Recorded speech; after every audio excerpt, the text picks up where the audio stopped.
I am Claudia. God bless such generous people as you, who make our world shine that much brighter with your love. Welcome to today's program entitled Provoking Thought on World Emergencies, Contagion, and the Land of Hope and Glory.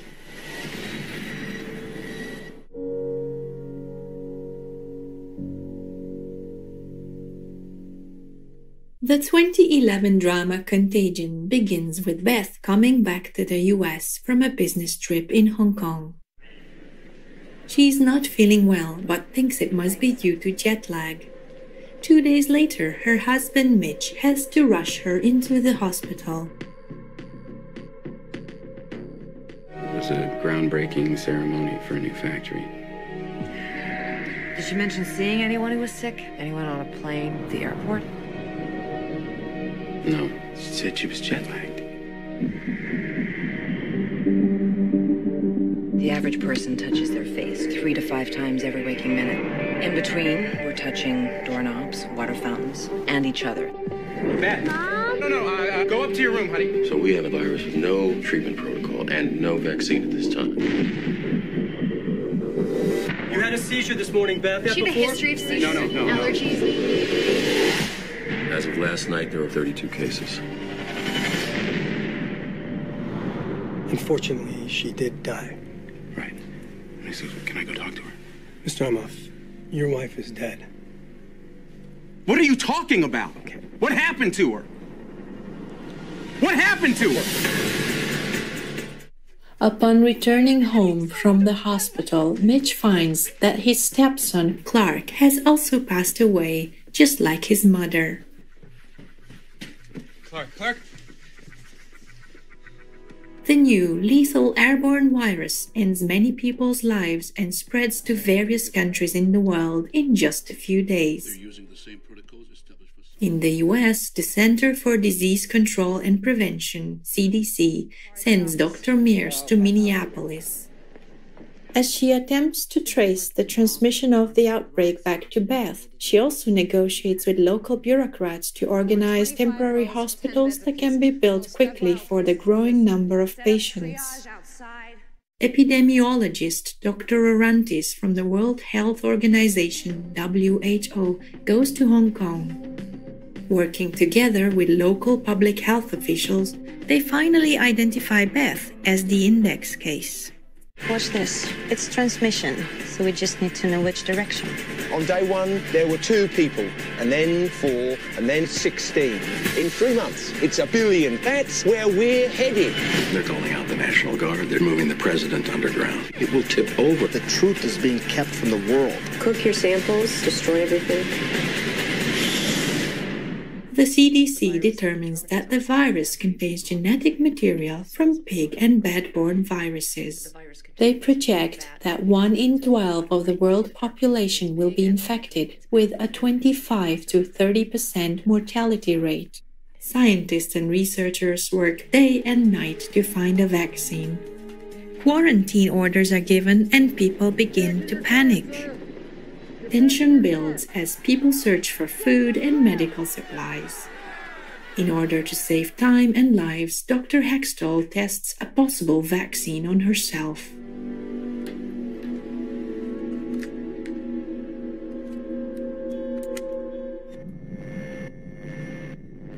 Hello. I need you to get me the names of everyone who serviced this room.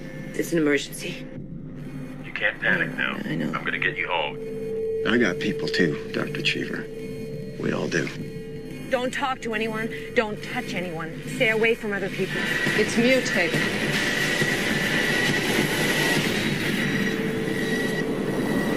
How did Beth become the virus's first victim and transmit it to others? What lessons can we learn?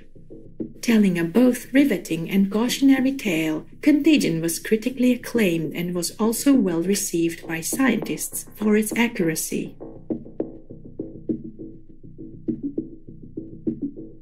Academy Award-winning director Steven Soderbergh and BAFTA Award-nominated writer Scott Z. Burns consulted many health experts and epidemiologists in order to make the film as realistic as possible. About 10 years after the film's release, we are experiencing something very similar with the current coronavirus pandemic. Like the virus in Contagion, COVID-19 was originally transmitted by eating animals and has rapidly spread around the world, making millions of people sick and taking more than 310,000 lives as of May 18th, 2020. As hard-hit New York City in the US began shutting down in response to the outbreak, activists gathered at the City Hall to ask health officials to shut down the estimated 85 live animal markets in New York. COVID-19 has been confirmed as starting in a live animal market in China. They're petri dishes. They are breeding ground for bacteria. Anyone who steps foot into these markets, they will track the bacteria, the animal's entrails, the blood, the feces. They will track that on the subways, into their homes, their schools, to medical facilities, into their work. The fact that these are still operating in our city is absolutely abhorrent. Outbreaks like swine flu, avian flu, mad cow disease, SARS, coronavirus, what they all have in common is animal consumption. CDC! It's an emergency! The only way to guarantee that this never happens again is to shut down all slaughterhouses. Let's meditate and pray for the speedy coming of World Vegan. We'll be right back here on Supreme Master Television. In the human cells. These receptors are found in the cells of the... Welcome back to Provoking Thought on World Emergencies, Contagion and the Land of Hope and Glory. The revolutionary 2017 British documentary The Land of Hope and Glory was produced by the founders of British animal rights organization Surge. With deeply disturbing but all the more important undercover footage of about 100 animals' livestock raising locations in the UK, this brave film demonstrates to the public that even in a contemporary world of greater sensitivity and modern technology, cruelty and neglect are still commonplace.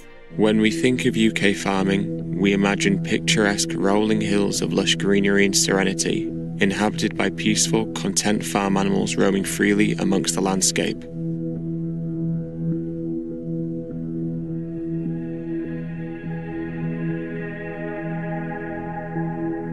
These cultural associations of traditional UK farming are constantly pushed into our minds through the use of advertising. And such associations make us feel good about our purchases as a consumer. Most do not realise that we've been blinded by a smokescreen and that the reality of UK farming exists at the opposite end of the moral spectrum in regards to human compassion towards animals and the earth. To begin to understand the hidden truth about UK farming, we must be willing to look behind the facade that these companies have fought so hard to maintain and open our eyes to the truth. Be aware. The government and the animal industries fight to keep the content of the following film hidden from your view. The footage you're about to see is not from isolated cases. These facilities supply animal products that are labelled free-range, organic, high welfare, Red Tractor approved and RSPCA approved. The short but direct documentary is divided into 5 sections: pigs, cows, birds, eggs, and sheep. We see the extreme and terrible lifetime of confinement these animals have to endure, as well as the unnecessary cruelty that make their lives a constant nightmare.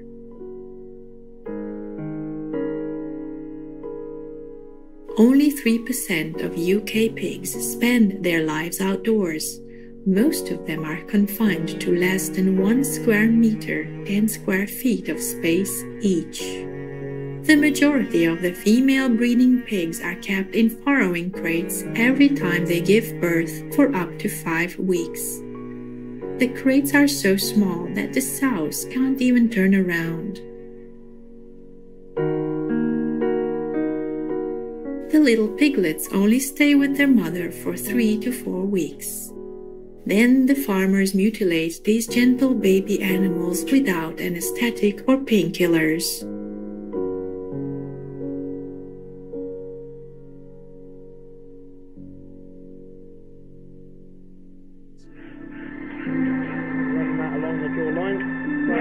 Most female pigs are also artificially inseminated over and over again for about 3 to 5 years, until they are too exhausted to carry on. What awaits them then is the slaughterhouse.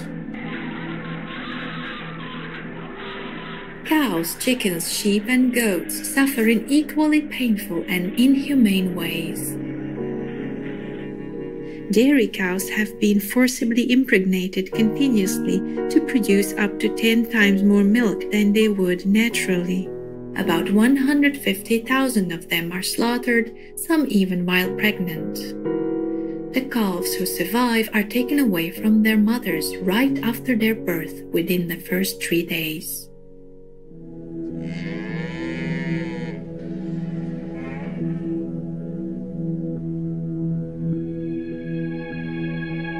In the UK alone, we slaughter around 1 billion land animals every year for meat, dairy, and eggs.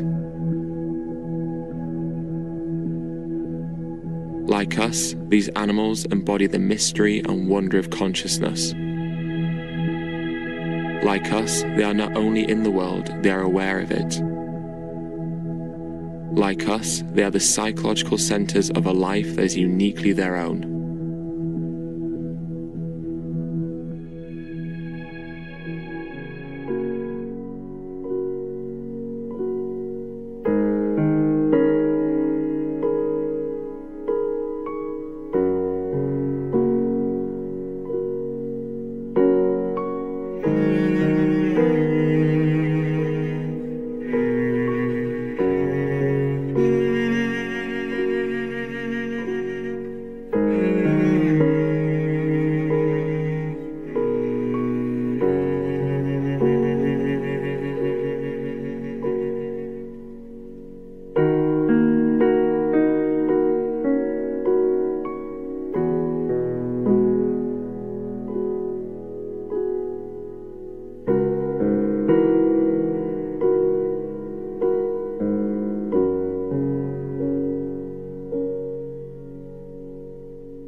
Courageously researched and narrated by directors Ed Winters, a Shining World Compassion Award recipient, and Luna Woods. Land of Hope and Glory gives us a rare, in-depth look at the UK livestock industry and sends a clear message that worth of life is equal amongst all living beings.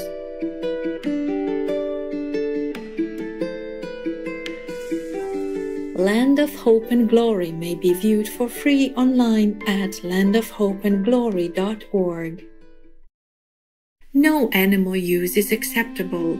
Why should billions of innocent animals suffer and be brutally murdered just for a socially procured taste, when healthy and delicious vegan food is easily available?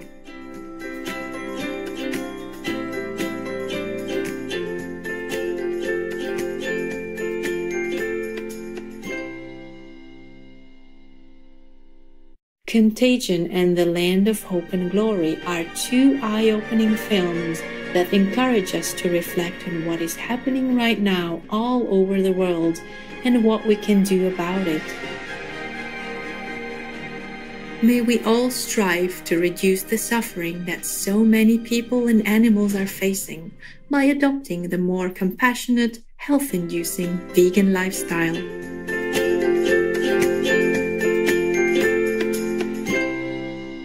Noble viewers, thank you for your company today.